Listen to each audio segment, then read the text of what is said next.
faire l'inspection de l'intérieur de la cabine. On vient de finir le dehors. Je vais desserrer les freins de stationnement. Je vais fermer les lumières. On voit le cadran d'air qui est ici.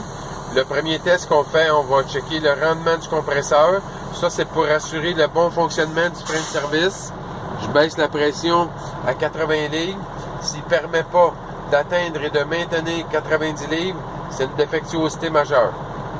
Donc on voit que l'aiguille rouge est en train de monter. On va attendre qu'elle rejoigne le 90.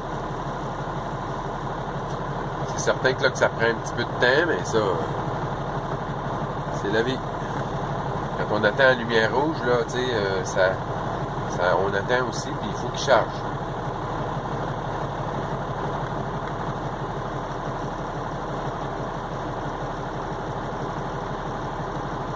Alors, l'aiguille blanche, elle est arrivée à 90 livres, donc le test est conforme. Deuxième test, je vais mettre le cruise control à 1000 tours. Je vais laisser le régulateur de pression faire stopper le compresseur. Il doit stopper entre 117 et 137, sinon c'est mineur. Pendant qu'il va monter, eh bien, je vais vérifier les accessoires. Donc là, je vérifie les essuie-glaces. Celui sur le bord du conducteur, s'il ne fonctionne pas, c'est majeur. L'autre côté, c'est mineur. Le lave-glace, c'est mineur. Le volant, s'il est pour arracher de la colonne, c'est majeur. Le siège, s'il n'est pas fixé au sol, c'est majeur. Le cadran d'air, s'il ne fonctionne pas, c'est majeur. Les rétroviseurs, si je ne peux pas les ajouter pour voir dedans, c'est mineur. Flûte, klaxon, c'est mineur. La ventilation, c'est mineur. Le rapport de vérification intérieure, sinon c'est une infraction. La ceinture de sécurité doit s'attacher, sinon c'est une infraction. Maintenant, je vais laisser le régulateur de pression faire cesser le compresseur.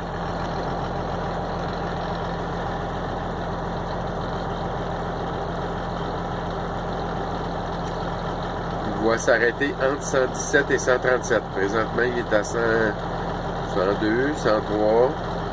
Il monte, fait que tout va bien à date.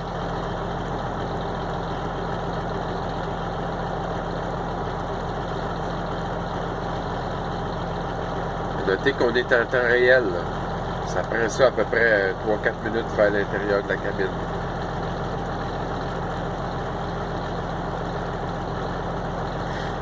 Là, quand on va entendre l'expulsion, c'est parce qu'il arrête de fonctionner.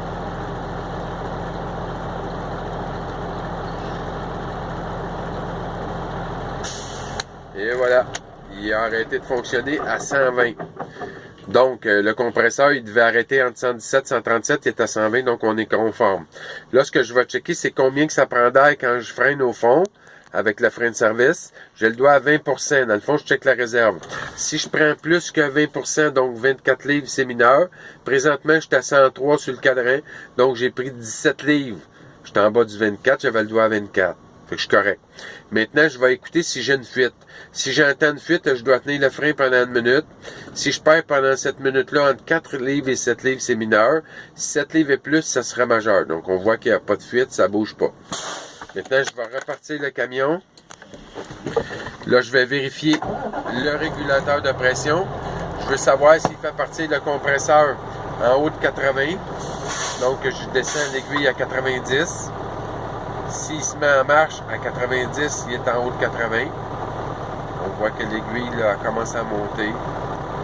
Donc, il est en marche. On va s'en assurer comme il faut. Vous voyez que l'aiguille monte. Bon, je suis correct. Maintenant, ce que je vais vérifier, c'est l'avertisseur de basse pression. Il doit m'avertir à 55 livres ou plus. Sinon, c'est mineur en bas de 55. Alors, je vais faire allumer la lumière. Moi, je n'ai pas d'avertisseur. J'ai juste la lumière. Là, je suis à 60. Puis la lumière rouge est allumée. Donc, je suis conforme. Maintenant, ce qui va me rester à vérifier, c'est les freins de stationnement. Si le frein de stationnement ne retient pas, c'est mineur. Je vais checker dehors si ça avance. Si ça ne veut pas avancer. Si ça avancerait mineur. Si ça ne libère pas, mineur. Si ça libère, je vais mettre le frein sur le camion, il retient. S'il ne libère pas, c'est mineur. Puis après ça, je vais faire un tour de volant complet. Sur un bord, sur l'autre. Si ça ne fonctionne pas, c'est majeur. Si le frein de service ne fonctionne pas, c'est majeur. J'arrête ça là, c'est fini l'inspection. Plus d'informations, 450-261-0865.